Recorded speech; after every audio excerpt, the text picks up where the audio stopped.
Previous classes में हम black fungus के बारे में पढ़े थे, जिसमें हमने उसको इंट्रोड्यूस किया था कि ब्लैक फंगस होता क्या है, किन वजह से होता है, उसमें क्या क्या सिम्टम दिखता है। अब देखते हैं कि what are the risk factor, कौन से लोग हैं जो ब्लैक फंगस के लिए बहुत ही ज़्यादा टारगेट पे हैं और उनको ब्लैक फंगस होने के चांसेस बहुत ज़्यादा हैं। कैसे लोग हैं वैसे तो बहुत ही अनकंट्रोल्ड डायबिटीज़ है किसी को, जैसे 300 से ऊपर 400 500 ऐसे करके किसी को डायबिटीज़ लेवल है, ब्लड ग्लूकोज लेवल है, तो वैसे लोग बहुत ही ज़्यादा इसके टारगेट पे हैं। और दूसरे लोग जिसमें आयरन ओवरलोड है, आयरन ओवरलोड का मतलब है कि उसमें आयरन की मात्रा बहुत ज़्यादा होती है तभी ये प्रॉब्लम होता है, या WBC का काउंट बहुत कम है, WBC का काउंट कम है। अब बताते हैं WBC का नॉर्मल काउंट कितना होता है। तो नॉर्मल काउंट जो होता है WBC का वो 4000 से 11000 तक होता है। अगर वो काउंट कम होता है तो भी ब्लैक फंगस होने के चांसेस है, या कोई पेशेंट कैंसर से पीड़ित है, बहुत दिन से उसको कैंसर है, उस पेशेंट का, या ऑर्गन ट्रांसप्लांट हुआ है उसका, या किडनी या लीवर कुछ भी ट्रांसप्लांट हुआ है, या इम्यून सप्रेस्ड है, मतलब उसकी इम्यूनिटी बहुत कम है, वैसा कोई प्रॉब्लम है जैसे HIV वगैरह जिसमें इम्यूनिटी लेवल बहुत कम है, वैसे पेशेंट, या वैसे पेशेंट जो बहुत दिन से स्टेरॉइड का सेवन कर रहे हैं, लॉन्ग टर्म स्टेरॉइड के बारे में मैंने पढ़ा चुका है पहले भी, तो स्टेरॉइड जो बहुत ज़्यादा लेते हैं वैसे लोग रिस्क फैक्टर पे हैं ब्लैक फंगस के, वैसे लोगों को ब्लैक फंगस होने के चांसेस बहुत ज़्यादा है। कहा गया है कि ये कोविड के वक्त ही क्यों आया है, क्योंकि कोविड में जो है, कोविड एक ऐसा सिचुएशन है जिसमें हमारा इम्यूनिटी लेवल बहुत नीचे रहता है।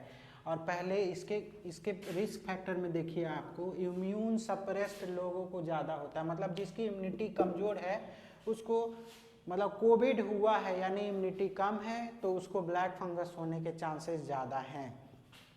इसके बाद जानते हैं कि अगर ब्लैक फंगस का पेशेंट आ गया तो कैसे कंफर्म करेंगे ब्लैक फंगस है। एक तो पहले सिम्टम ले लिए कि हाँ चलिए आपको फीवर है, आपका फेशियल स्वेलिंग दिख रहा है, ब्लैक कलर का है, लेकिन फिर भी बहुत सारी चीज़ें डिफरेंशियल डायग्नोसिस में आती है कि ये सारी चीज़ें इन प्रॉब्लम्स में भी दिखते हैं, जैसे ऑर्बिटल सेलुलाइटिस है या कैवर्नस साइनस थ्रोम्बोसिस है, इस केस में भी सेम सिम्टम दिखता है। तो इसको रूल आउट कैसे करेंगे, इसका डिफरेंशिएट कैसे करेंगे, तो डिफरेंशिएट करेंगे हम डायग्नोस्टिक मेथड से। डायग्नोस्टिक मेथड क्या होता है, मतलब डायग्नोसिस, लैब में डायग्नोसिस कराएंगे। क्या कराएंगे, तो जहाँ का, जैसे मान लीजिए यहाँ पे बहुत ज़्यादा स्वेलिंग है या कुछ ऐसा लीजन बना हुआ है, तो वहाँ से स्किन को लेके बायोप्सी में भेजेंगे, बायोप्सी में भेजेंगे तो हमको कंफर्म होगा कि वो ब्लैक फंगस है। या कल्चर करेंगे, मीडिया को एक ग्रो में कल्चर कराना, मतलब स्पाइरो माइकोसिस की वजह से ये होता है, माइक्रोचीट्स की वजह से होता है, तो माइक्रोचीट्स को हम एक कल्चर मीडिया में ग्रो कराएंगे, वो बड़ा होगा, फिर कंफर्म होंगे कि चलिए ये फंगस है। या मेडिकल इमेजिन, मतलब कि कोई एक्सरे के थ्रू हम कंफर्म करेंगे, जैसे कि CT स्कैन से भी हम कंफर्म होंगे कि चलिए ये ब्लैक फंगस है। अब ये ब्लैक फंगस हो गया, मान लीजिए अगर नहीं हुआ है, उससे बचना कैसे है, तो बचना है तो हमको प्रिवेंशन लेना होगा। क्या क्या प्रिवेंशन लेना होगा भाई, तो प्रिवेंशन ये लेना होगा कि हमको पहले ज़्यादातर WHO रिकमेंड करी है, हमारे गवर्नमेंट रिकमेंड करी है, हमारी हेल्थ फैसिलिटीज़ ये बातें बता रही हैं कि फेस मास्क का जरूर इस्तेमाल करें, मास्क लगाएं जिसके ज़रिए वो वायरस ये फंगस आप पे अटैक ना करे।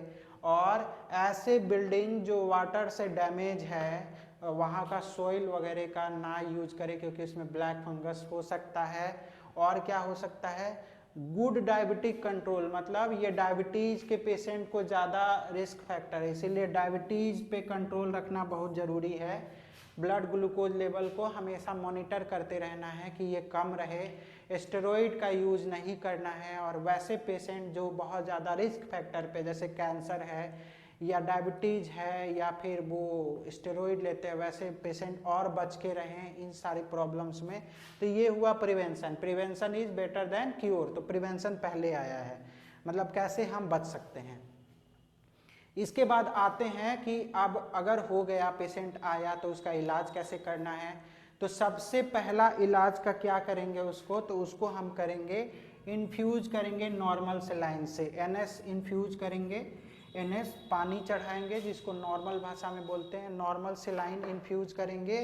और इसके बाद उसमें बहुत ही कॉम जो मोस्टली वाइडली यूज होता है ब्लैक फंगस में वो होता है एम्पोथेरिसिन बी। एम्पोथेरिसिन बी का इन्फ्यूजन करेंगे उस नॉर्मल सेलाइन में और उसको चढ़ाएंगे। और साथ ही साथ एंटी फंगल थेरेपी उसको कम से कम 6 वीक तक चलेगा, मतलब कि 1.5 महीने तक उसको एंटी फंगल का ट्रीटमेंट चलेगा। और अगर बहुत ज़्यादा कॉम्प्लिकेशन है, डैमेज है वो पार्ट, जैसे आई का ही पार्ट है, अगर वो डैमेज है तो उस केस में हम उसको सर्जिकल पार्ट में ले जाएंगे, उसकी सर्जरी करेंगे। तो ये हुआ पूरा ब्लैक फंगस की कहानी। That's all from my side, thank you.